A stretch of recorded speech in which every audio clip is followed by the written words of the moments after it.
muy buenos días, muy buenas tardes o quizás muy buenas noches, estimado oyente, según sea la hora y el país donde se encuentre escuchando este nuevo programa. Les habla nuevamente el pastor bautista Nikos Ricoy, director del programa Encuentros y del Ministerio Tinajas, llenando siempre a cada persona que nos escucha con el agua fresca y limpia de la palabra desde aquí en España. Muy bienvenidos una vez más a todos y como siempre muchas gracias por venir al encuentro de hoy de nuestro programa Encuentros.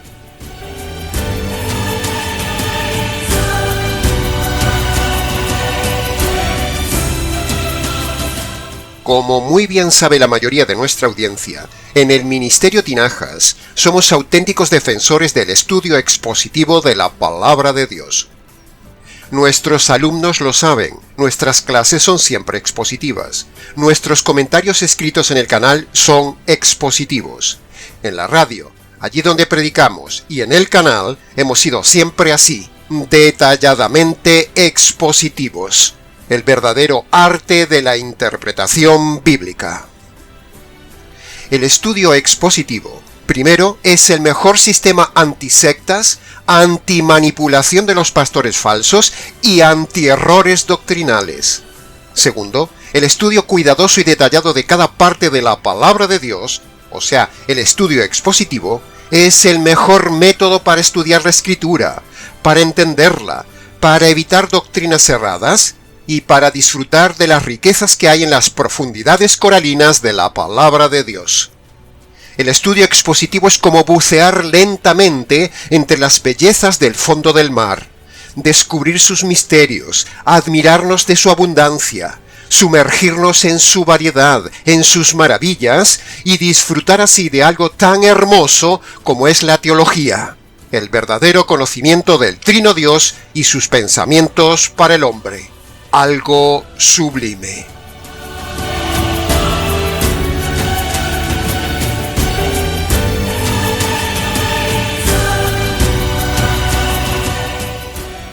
Y hoy, precisamente, aplicaremos una vez más el sistema de estudio expositivo a una parte de la palabra de Dios, tomando como base Juan capítulo 6, donde estudiaremos y demostraremos el libre albedrío.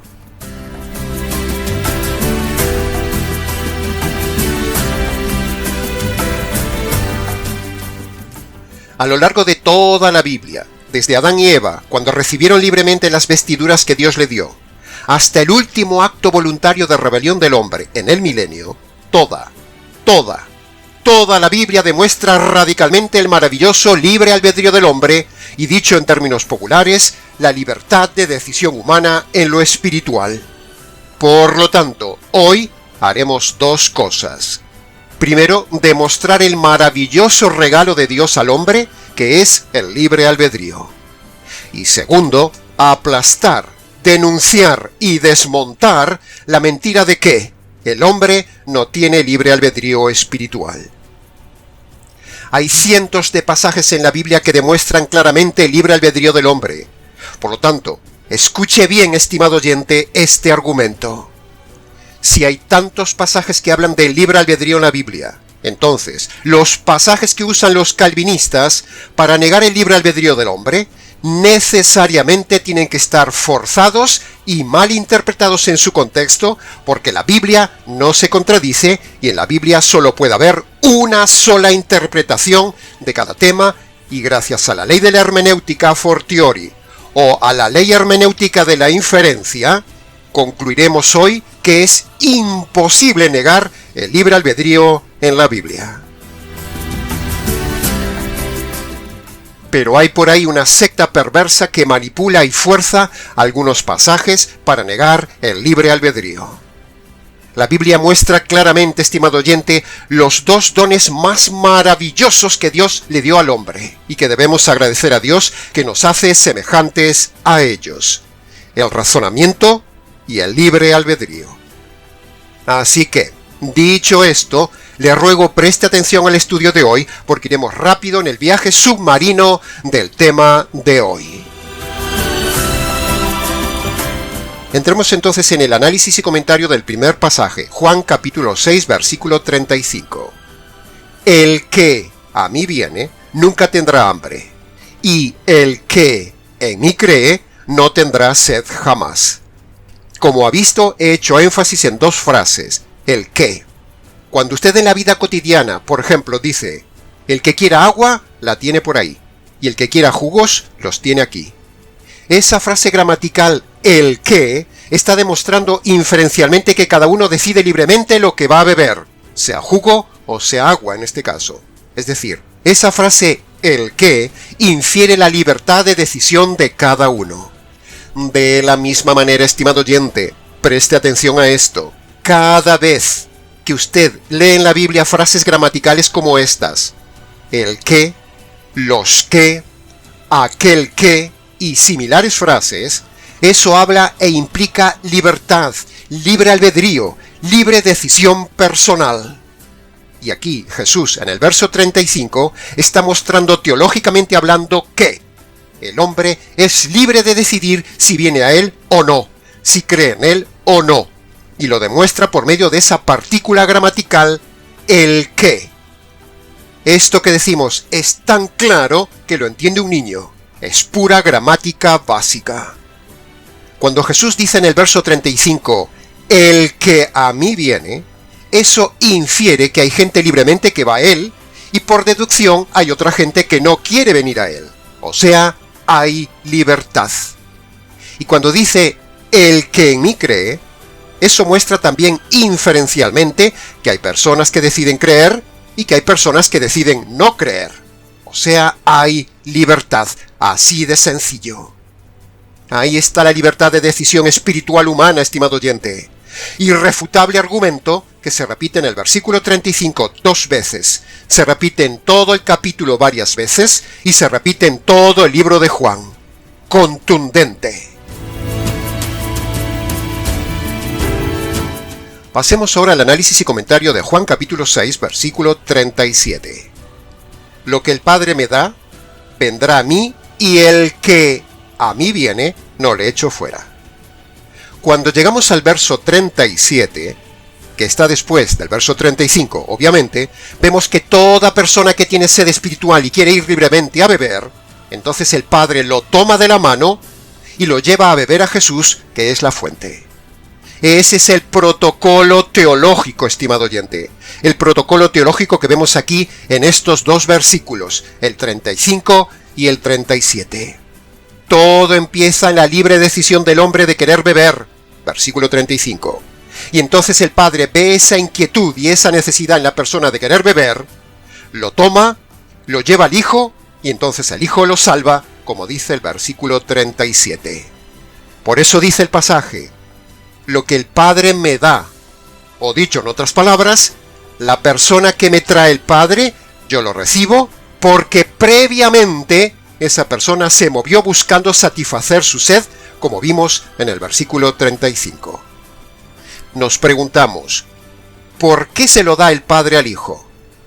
Pues sencillo, estimado oyente, porque previamente el Padre vio que la persona buscaba satisfacer su sed, o sea, quería beber. Ahí empieza todo, en la decisión del hombre. Ahora, aprovechamos para decir que una cosa es el libre albedrío que tiene el hombre, y otra cosa es el no entendimiento de las Escrituras que también tiene el hombre. Son dos cosas diferentes. Repito, una cosa es el libre albedrío que tiene el pecador, y otra cosa es el no entendimiento de las Escrituras que también tiene el pecador. Son dos cosas juntas, pero diferentes. El hombre pecador tiene libre albedrío, pero no tiene entendimiento espiritual de la Escritura. Por eso necesita que alguien le ayude. Por eso alguien tiene que explicar la Biblia a alguien cuando está buscando la verdad. Una persona por sí sola no comprende nunca la verdad, como en el caso de Felipe con el etíope. El hombre que busca libremente se mueve, indaga, lee con su libre albedrío, etcétera, etcétera. Entonces Dios lo ve que se mueve, ve que busca, ve que quiere saciar su sed. Entonces Dios, al ver esto, lo toma por medio de un evangelista, le envía ayuda para que esa persona entienda la palabra y así beba del Hijo. Entonces, así se cumple lo que dice este verso 37. Lo que el Padre me da. ¿Y por qué me lo da? porque antes el Padre vio que la persona buscaba quitar su sed. ¿Comprende el protocolo bíblico, estimado oyente?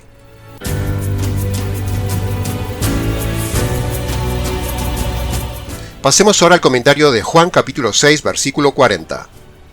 La voluntad de Dios es esta: todo aquel que ve al Hijo y todo aquel que cree en Él tenga vida eterna. Aquí tiene una vez más nuestra tesis, estimado oyente. Fíjese la frase de libre albedrío: todo aquel que. Eso habla inferencialmente de libertad. En esa frase está subyacente, escondida, arropada, entre líneas, la libertad humana de la que venimos hablando. Es decir, el orden y voluntad divina en este versículo es esta: toda persona que libremente ve y cree en el Hijo, entonces ese tendrá vida eterna. No que el Padre le impone la vida eterna, no, eso no lo dice el texto. El verso habla de la libertad humana, no de la imposición divina en la salvación del hombre. Es maravilloso descubrir la libertad humana en tan solo 3 palabras, estimado oyente: todo aquel que. O dicho en otras palabras, toda persona que decide libremente creer, recibe vida eterna. Libertad, pura libertad. Maravilloso libre albedrío. Maravilloso regalo de Dios. Amén. Aleluya. Pasemos ahora al comentario de Juan capítulo 6, versículo 44, que dice: ninguno puede venir a mí si el Padre no le trae. Bueno, este es el versículo favorito de la secta de los calvinistas para decir que el hombre no tiene libre albedrío, que es Dios quien elige soberanamente a quien quiere para salvarle. Pero, el problema es que los calvinistas se olvidan de leer los versículos anteriores que nosotros ya le hemos explicado a usted. Versículos que hablan de libertad de decisión humana antes de que el Padre lo tome y lo lleve al Hijo. ¿Comprende, estimado oyente? Los calvinistas empiezan su teología en el versículo 44. Nosotros empezamos nuestra teología y defendemos nuestra tesis en el versículo 35. Los calvinistas ignoran el contexto, y eso es grave, muy grave. ¿Y hacen qué? Leyendo solo este pasaje, el pasaje del versículo 44, cambien la idea. O sea, hacen eisegesis, no exégesis contextual del tema. Nadie va a Jesús si el Padre no lo lleva, porque previamente ese hombre, libre y racionalmente, respondió a las señales de llamada que Dios le hizo.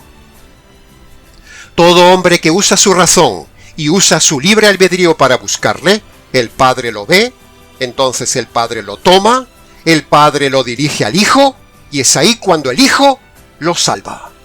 Ese es el bendito protocolo soteriológico divino, aquí en Juan capítulo 6 y en toda la Biblia. La ceguera espiritual, la muerte espiritual, la cárcel espiritual no anula la libertad humana que está en el alma. La libertad humana no está en el espíritu, estimado oyente, está en el alma, y el alma está viva. Una cosa es la muerte espiritual del espíritu humano, y otra cosa es el alma. El alma no está muerta, el alma está viva en todos los seres humanos, y por medio del alma, el hombre decide si su espíritu cobra vida. Pero, por supuesto, los calvinistas, para negar el libre albedrío, niegan que el alma y el espíritu son 2 cosas diferentes. Ellos dicen que son una sola cosa, para así negar el libre albedrío que está en el alma. Es decir, los calvinistas van retorciendo doctrina tras doctrina para tratar de defender su tesis eisegética, que no la hay. Pero no se puede tapar el sol con un dedo.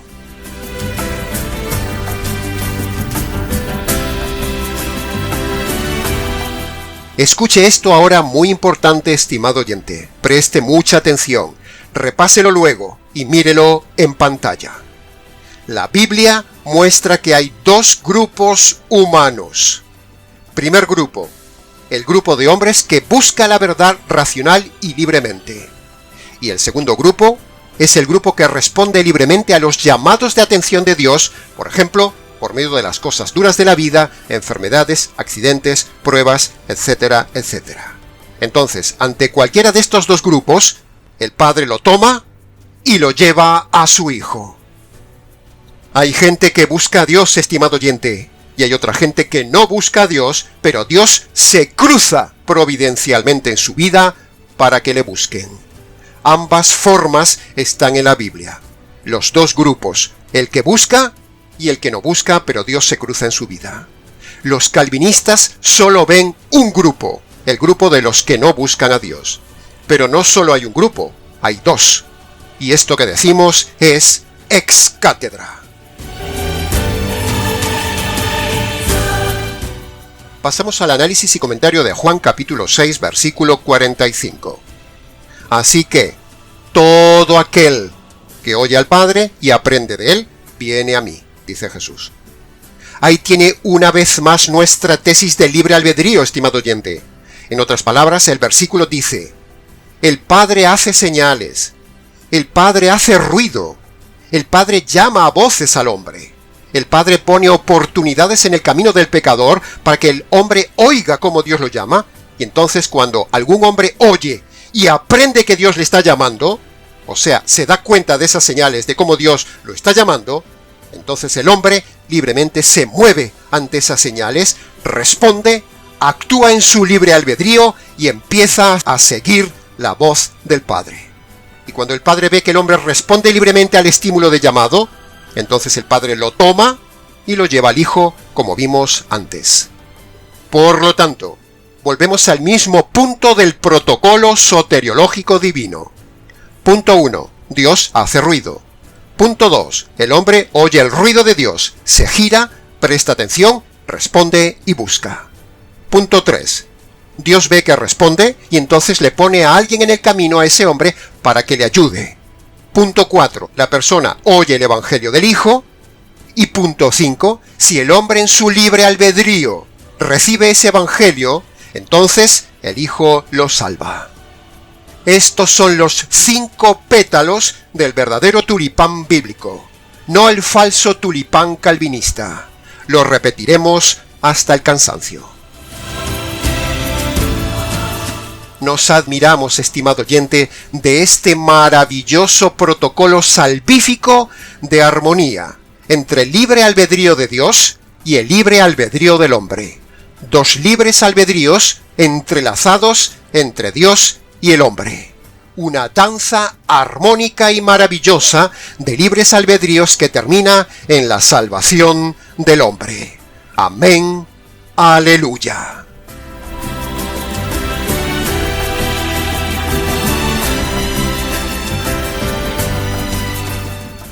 Pasemos ahora al análisis y comentario de Juan capítulo 6, versículo 47.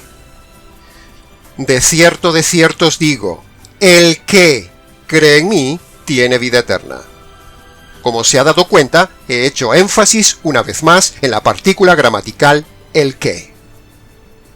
A continuación del versículo 44, que suelen manipular los calvinistas, explicándolo a su manera, sin ver el contexto, tenemos otra vez otro pasaje con la frase gramatical que habla de libertad, el que.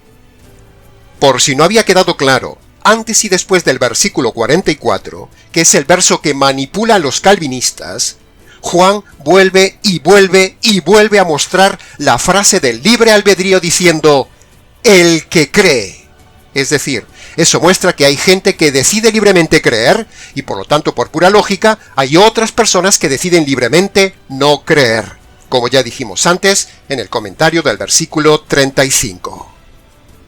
El mismo Juan dice esto muchas veces a lo largo de su Evangelio. Por ejemplo, en Juan capítulo 3, versículo 36. El que cree tiene vida eterna, pero el que se niega a creer no verá la vida. ¿Ve? Es irrefutable el libre albedrío. Aquí lo muestra Juan claramente en Juan 3:36.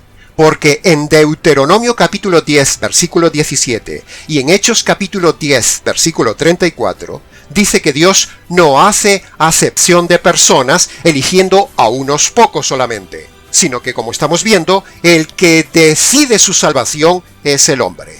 Lo repetiremos hasta el cansancio para que quede bien claro.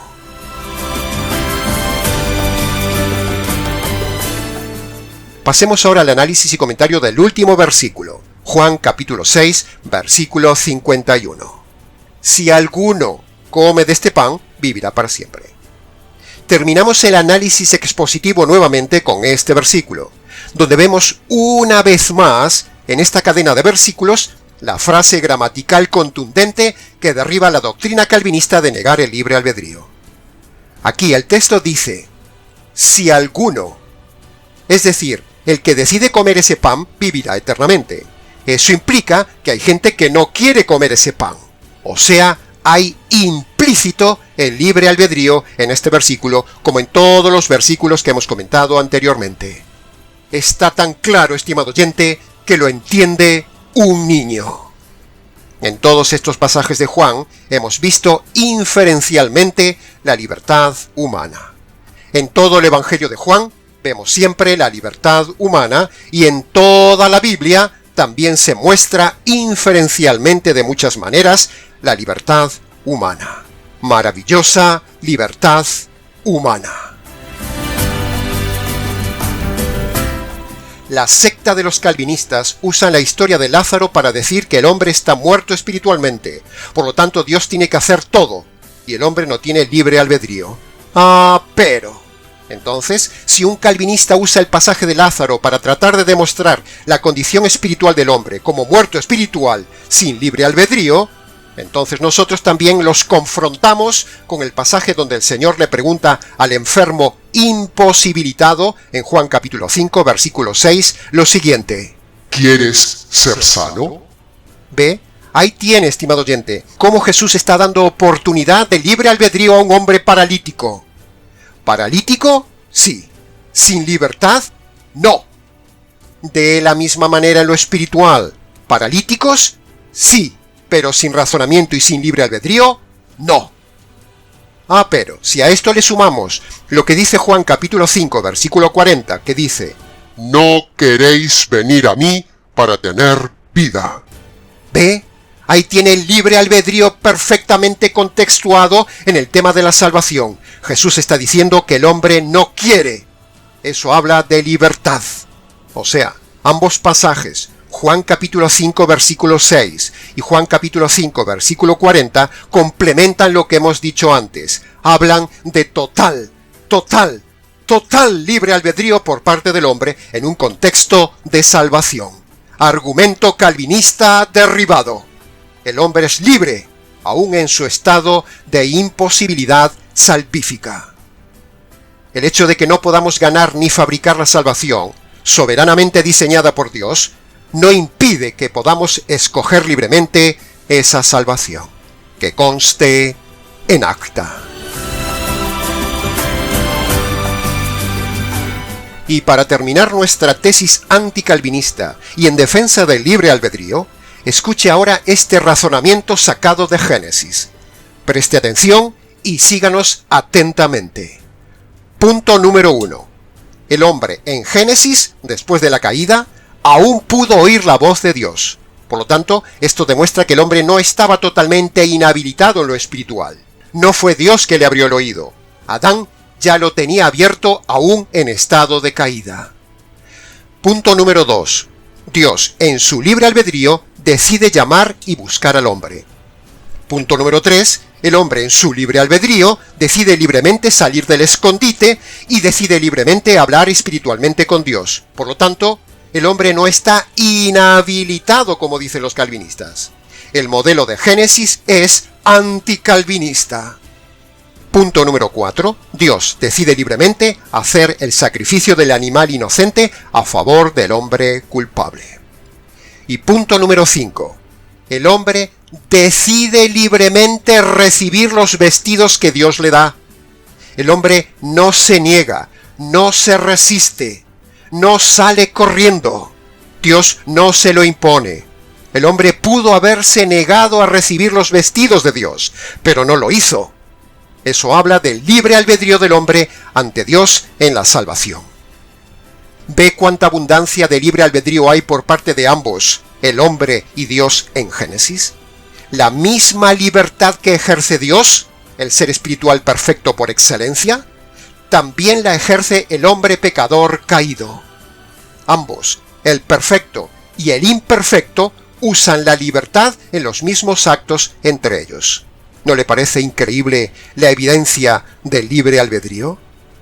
A ver qué calvinista derriba esta contundente argumentación del libre albedrío en Génesis después de la caída.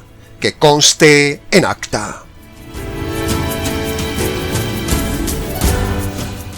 Si la salvación no fuera por libre albedrío, sino robótica, como dicen los calvinistas, entonces el hombre racional, creado por un Dios racional, podría reprocharle al Dios racional que Dios no le dio una oportunidad para salvarse. Y entonces todos los seres del universo racionales, creados por Dios, verían a Dios haciendo acepción de personas. Pero, la Biblia dice en Romanos capítulo 3, versículo 19, que Dios tapará toda boca, porque Dios le dio oportunidad a todos los hombres por cuanto, en Romanos capítulo 3, versículo 26, dice claramente que Dios declara justos a los que libremente creen en la propiciación de Jesús. Ahí lo tiene, la misma partícula gramatical que hemos estado analizando a lo largo de todo el estudio. Y cuando vengan los calvinistas a argumentar con Romanos capítulo 9 o con Efesios capítulo 1, les taparemos la boca porque en Romanos capítulo 9 no se habla de elección para salvación, sino que se habla de elección para una función. No existe tal cosa en la Biblia como elección de Dios para salvación del hombre. No. Pero sí existió elección de Dios para hacer una función. Pero ni siquiera la elección para funciones existe ya hoy. Eso también ya se acabó. Lo único que existe es el libre albedrío. No existe elección para salvación y ya no existe elección para funciones. En cuanto a Efesios capítulo 1, ahí no habla de elección individual, sino de elección colectiva. Es decir, Dios, en el consejo eterno, eligió salvar a todos los hombres por medio del Evangelio. Y el que recibe ese Evangelio, ese es un elegido. Esto que decimos es ex cátedra. Así que, antes de terminar, le invitamos a que use su libre albedrío, estimado oyente, que use su razonamiento, que use su voluntad y obedezca las dos condiciones que Jesús le pone a usted en Marcos capítulo 1 versículo 15 para el perdón de sus pecados y para ser salvo de la condenación eterna. Le rogamos, estimado oyente, que decida libremente ir a su habitación y allí, en sus rodillas y en sus palabras, obedezca las dos condiciones bíblicas con los 5 puntos del verdadero tulipán bíblico que le detallamos a continuación. Síganos en pantalla. Primera condición con sus 2 puntos. Punto número 1. Usted, estimado oyente, debe reconocer ante Dios que es un delincuente a causa de los delitos cometidos libremente en toda su vida por haber roto las leyes de Dios. Punto número 2. Usted también debe reconocer de forma concreta ante Dios sus pecados pasados y debe abandonar sus pecados presentes. Estas dos partes son el arrepentimiento de Marcos capítulo 1 versículo 15. Ahora, la segunda condición con sus 3 puntos son: punto número 1. Usted, estimado oyente, debe admitir ante Dios que Él es un juez justo y por lo tanto Él tiene que hacer justicia sobre los delitos e injusticias cometidas libremente por usted en su vida. Dios no puede saltarse la justicia que merecen sus injusticias, estimado oyente, sencillamente porque Dios no es un Dios bonachón ni consentidor, ni le perdona por el simple hecho de pedir perdón ante Él, como dicen por ahí. ¡No! Entienda bien esto, estimado oyente. Dios es un juez justo y paciente. Punto número 2. para que esa justicia divina que usted merece recibir no le cayera encima a usted, un día el juez mató a su hijo para descargar en él la justicia que merecen sus injusticias. Esto es el Evangelio que usted debe creer. Esta es la buena noticia que usted debe creer. Y punto número 3. Usted ahora debe libremente apropiarse por la fe de esa justicia caída en la cruz sobre el Señor Jesús. Todos estos 3 puntos que hemos dicho es la segunda condición. Entonces, en resumen, todos estos 5 puntos de la verdadera doctrina de la gracia es el verdadero tulipán bíblico que usted debe creer. Cualquier otro tulipán es falso. El que tenga oídos, que entienda. Y hasta aquí, estimado oyente, con el mensaje del día de hoy. La evidencia irrefutable del libre albedrío en el proceso salvífico. Mucho más se podría haber dicho de este tema técnico, pero, con lo dicho, es suficiente. El que tenga oídos, que entienda. Para preguntas, comentarios y demás, si quiere, escríbanos. nicos@gmx.es. Les ha compartido la verdad, solo la verdad y nada más que la verdad del tema, este expositor bíblico, Nicos Ricoy, del Ministerio Tinajas, desde aquí en España, para todo el mundo hispanoamericano. Será entonces, con el gusto de siempre, hasta nuestro próximo programa Encuentros.